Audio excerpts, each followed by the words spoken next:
we all know that when it comes to soccer in East Africa, Kenya is a superior nation in terms of soccer compared to Tanzania. When it comes to the number of championship these two nations have had, Kenya still pecks TZ pants down. When it comes to which country has ever won a continental championship, it's definitely Kenya. Sports mtaani tunawasuka maneno michezo from the eye of the people. Henry back at it again with another story this year. Wow, it's been a long time since I did a video. So there's a story that is making rounds about a game that was played between Kenya and Zanzibar.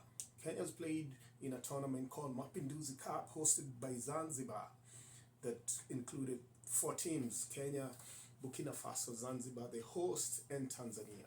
On the last match, Kenya played against Zanzibar, the host, in an ill-tempered game that, wow, if at all uliona hiyo game, man, there are things that we need to talk about in this channel.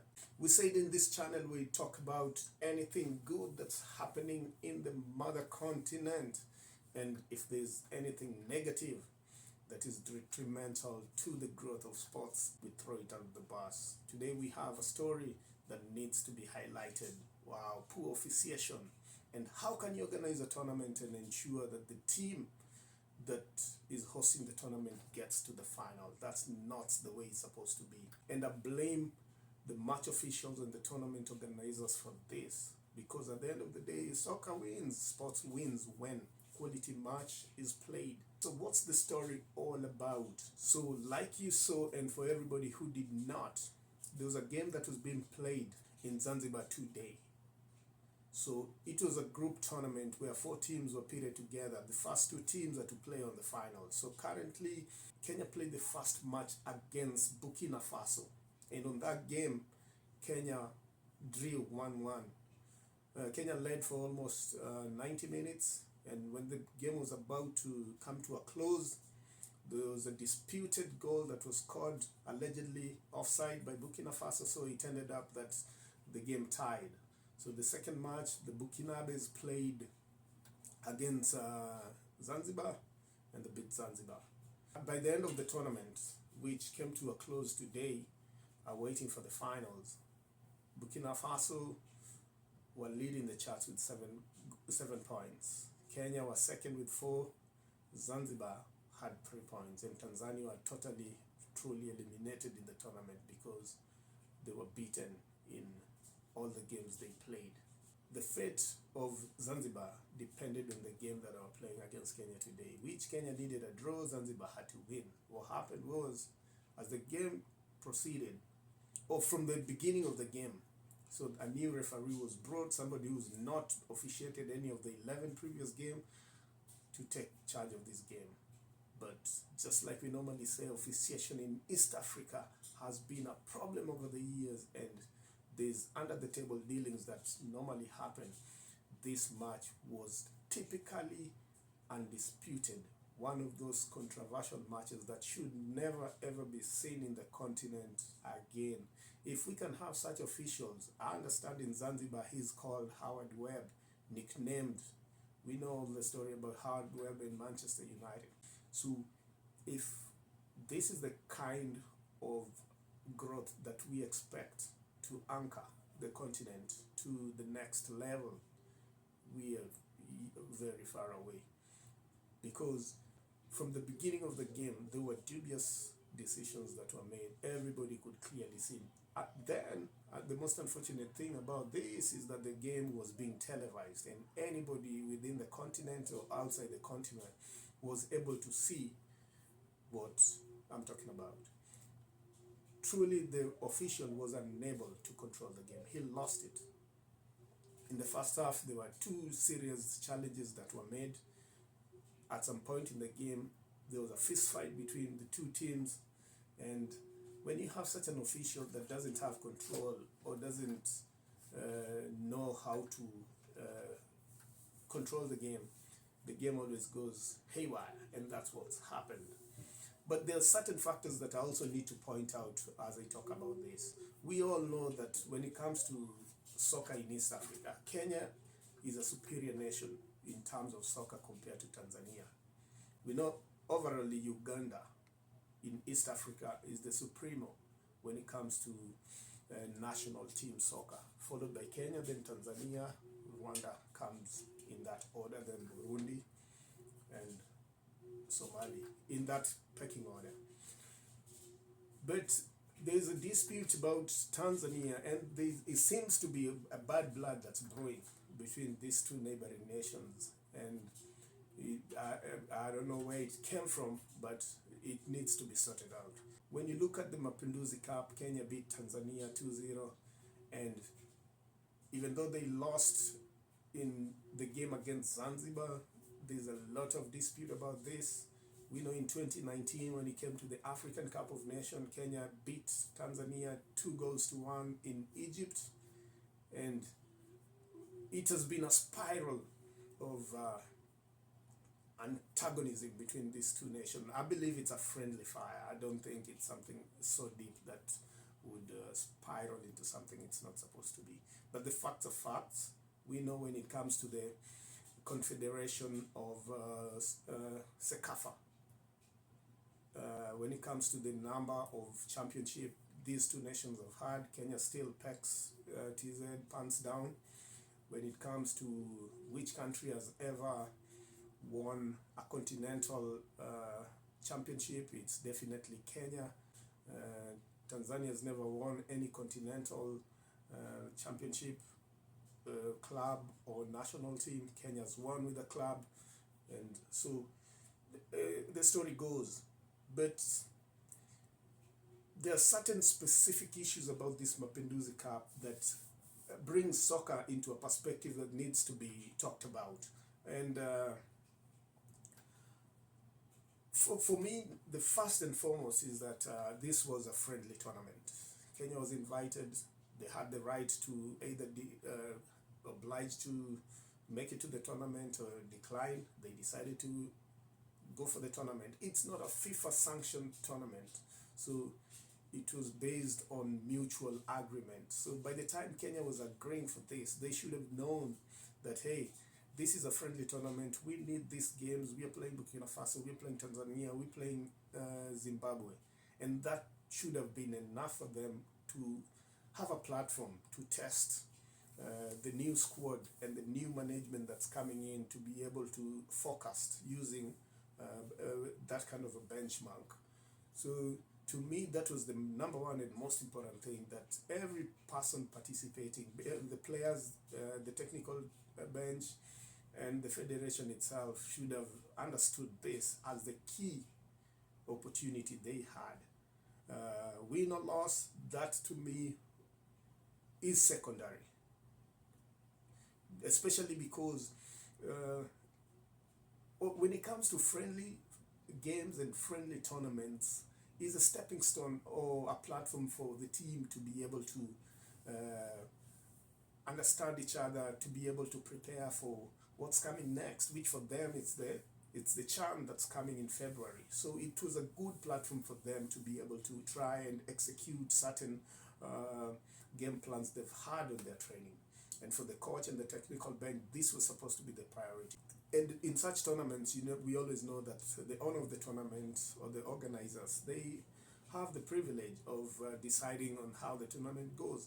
It doesn't matter whether you win. It really doesn't matter. But at the end of the day, we say that soccer should be fair. Any sport should be fairly played, fairly officiated, and the teams that win should be given the due respect and opportunity to play the way they're supposed to do.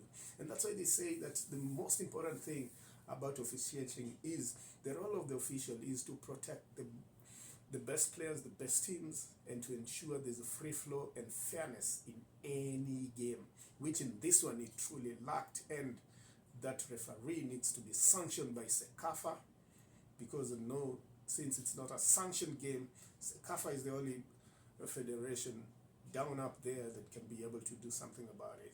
Number two, I also think when it comes to this match and this tournament, there are people who failed.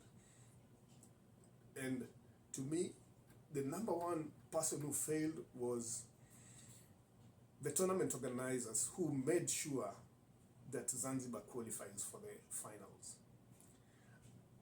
Playing is psychology. When you favor a team, when they build towards the next game they are playing, they'll expect the same favors to be given to them. But when they cross and move to the next stage, it's never there. So when you compromise on standard at the lower level and expect the team to grow and become and build and become better, you don't aid in the growth of sports anywhere in the world, because what happens is you compromising on standards that would have enabled a team understand that in soccer or sports there's winning, losing, and you can tie a game, and the best team will always supersede and win. So the tournament organizers, to ensure that there's an official who's not officiated any of the 11 games and to bring him on the last game to officiate first, is it doesn't help or aid the growth of refereeing or officiating in the local level, because all these officials expected that this such kind of a game, we've done one or two, we should be given the opportunity. We've seen that in the World Cups, we've seen that at the Olympics. In any soccer tournament, you'll always find that the officials who began the tournament officiates until it comes to a close. So that was the number one failure by the officials. The number two, the biggest failure again, was the technical bench or the team management for the national soccer team, Harambee Stars. These people, I think they failed in two fronts. One, they failed to make sure or to understand that this was a friendly tournament. It didn't really matter how officiation was done. It's a concern, yes, but to them the key thing, it's even a practice, it's even a good psychological practice to make players understand that, hey, sometimes you'll get officials that don't favor you, but the most important thing is for you to play within the rules, maintain the discipline, and at the end of the day, do your best. You never know. But on that aspect they failed, because even the psychological approach of the players, when they go to this match, they came with animosity, knowing so well, like, hey, probably this game might not be fair, Zanzibar might already been favored, but that should have been out of their mind. That's why you find the referee, yes, made some dubious and obvious and critical calls that doesn't have to be even talked about in any sports forum, yes, but the mentality of the player should be stronger than that, and they should have calmed down from the beginning and just play, knowing so well that these were friendly matches. So the technical bench should have come in, calmed down the players, made them know that, hey, we are here for a purpose, and this is the purpose. We are here, we've played 2 matches, we now know who and who can gel with who and who, and going forward, this is the game plan, and let's try and do this now. The other failure is from the match officials of that game. You could clearly see there was no coordination between the center referee, the linesman, and the fourth umpire. That would clearly be seen, because there's no way a referee, center referee, can make obvious dubious decisions and the fourth officials cannot correct him or her either within the game or after the game, and there was no consultation. And that's why certain decision, that especially the one that made Aboud be given a yellow card, then a second yellow for protesting, it was because the referee did not even consult with the lineman to find out whether he saw anything that these people are talking about. At some point of the day, kichwa ngumu ikupeleki mahali. So there was a big failure from that official, and I don't know how even he was given or capable of officiating an international game, whether sanctioned by FIFA or not. That is somebody who should not come close, leave alone even international, to a regional soccer game in even a high school game. Those are the people that are detrimental to the growth of soccer. Natafuta jina yake ndapata. So those are the key things.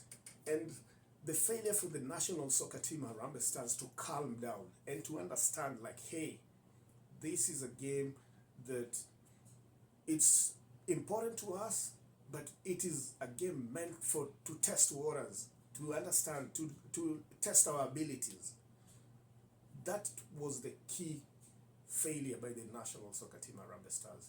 Otherwise, to me, I feel that this tournament was a stepping stone for the national team to try out certain new players that have just been brought in. Then secondly, to expose these players and to try new ideas, skills, and techniques that they've learned from the last maybe 2 weeks or 3 weeks that they've been in training, and to test going forward, to churn who can join the other team or team players that are already in weight as the team jets back.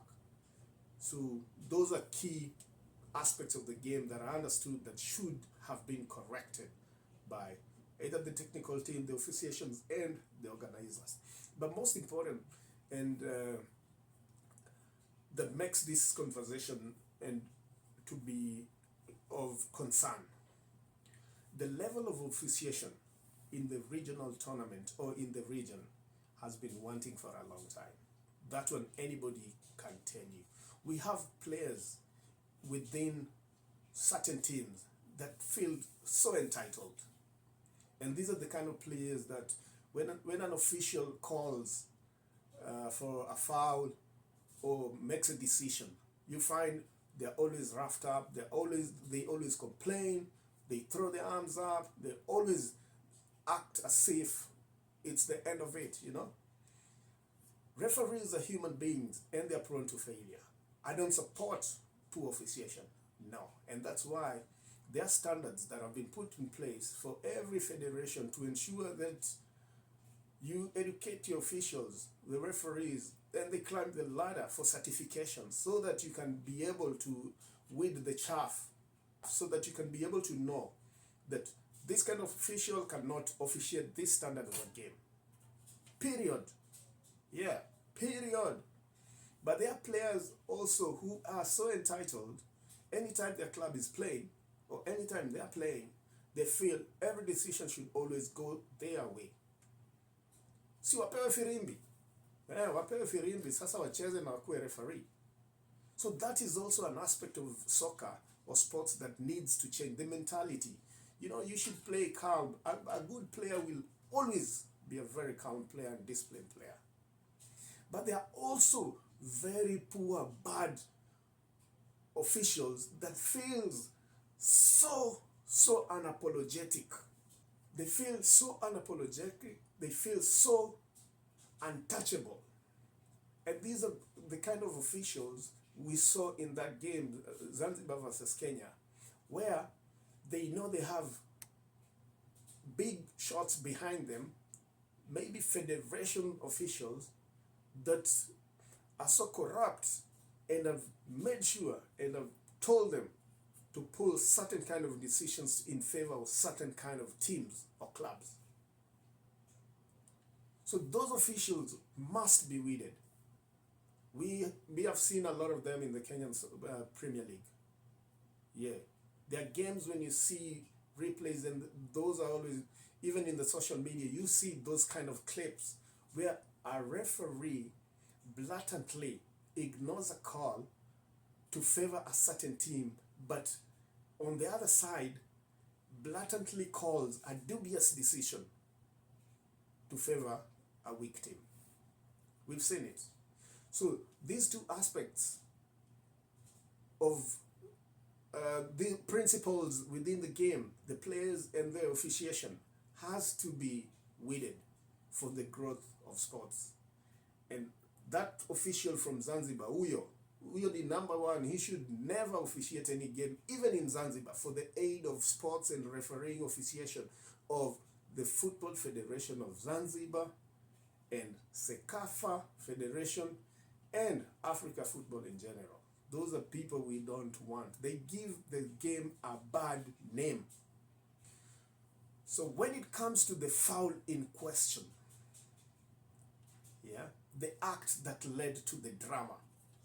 So we all know during this game, the 90 minutes, before the 70th minute that the red card was issued to Aboud Omar, the captain of the Kenyan national soccer team, Harambee Stars, there were several decisions that have happened within this tournament that the Harambee Stars were not satisfied. The first one was a game against Burkina Faso, where Burkina Faso scored at the dying minutes of the game. And the consequence of that was the team developed a mentality coming to this game that, hey, probably they might play foul on us. Because in that decision, the linesman was caught off guard. He was not in line with play. A cross was made, and Burkina Faso, one of the striker, was in an offside position, vintage offside position, and the goal was allowed. Within the 70 minutes before Aboud was booked, there were several calls. This official ignored, favored, twisted, changed his mind, never consulted the linesman, and he bluntly was making sure that Kenya goes down and Zanzibar gets to the final to play Burkina Faso. So by the time Aboud was being given the card, it was because of a foul that a Kenyan defender within the 18-yard box was pulled down, and the official ignorantly gives a call against Kenya for Zanzibar to have a free kick. So Aboud felt irritated. He felt, hell no, this one is tiki. And people are talking about him like an indisciplined player. You should also understand the background of information. As a captain, you're allowed to approach the referee and make a statement known or make a point known about how the game is going at any point of the game. The rules allow. So that is what Aboud did. He approached the referee, told the referee, no, this is not a foul. Then he made the referee know, you can consult the lineman. The referee ignored, gave him a yellow card. And he got infuriated as a captain. He'd seen previous plays that were being favoring the opponent team, and he just felt infuriated. Like any human being, moyo ilitoka. He unplugged himself. So that is the part that I also feel he went overboard. Because as an official, as a captain, as a leader, that's where the part leadership comes in. As a leader, you also need to understand that, hey, I've made my point, the official has known, he didn't agree with what I was saying, he gave me a yellow card, I should back off. But he insisted like, hey, no, that is not going to be today. And the referee infuriated. I think, as a match official or as a referee, you should not have a thin skin. They say umpires should have a heavy skin because you're adjudicating. And while adjudicating, you cannot be as harsh as you are when your calls are not balanced. When your calls are balanced, you can do what he did. Because you'd realize, hey, the game has been fair, every team has had their chances, the fouls have been called fairly on both sides, then this guy is still complaining, and boom, boom, that you can do. You can pull a double yellow card, and that's objective. But with the kind of game that we saw, that was out of line. The worst part of it was Aboud took matters on his own hand, grabbed the red card from the referee, and the rest is history. That was uncalled for. As a captain, as a sportsman, as a player, you don't go to that level, because that now it borders on assault, it borders on so many things. So he did that, and the referee ended up punching him. Wait, this is not MMA, this is soccer. Yeah? The referee ended up punching him. Wow, whoop. Unfortunately, we are unable to talk about what happened next or what will happen next. But that's why I'm saying that that guy, Mr. Uko Zanzibar naitwa Howard Webb, who Webb should not be seen next to any soccer game for the next at least 2 years. P.O. Box. Akae huko nini? Chini ya mawe. So the referee failed because he's not supposed to do that. He's not supposed to be compromised. He should be beyond reproach. He should be sober. He should know that he's an arbitrator. He should have known all those. And we normally say when officiating, because I've been an umpire, we normally say that for every foul you call, you should balance the call depending, not to favor any team. Not to favor any team. For every call you make, you should understand that the game must proceed fairly with every team appreciating that the game is balanced. So the second yellow card for Aboud, to me, I feel, in a friendly tournament was uncalled for. Yeah, because it clearly embraced the fact that was already showcased that this game was unfairly being officiated. This is Henry, and I'm out. See you on the next one. Imenipata raba and I wanted to kill it. Hivyo. Peace.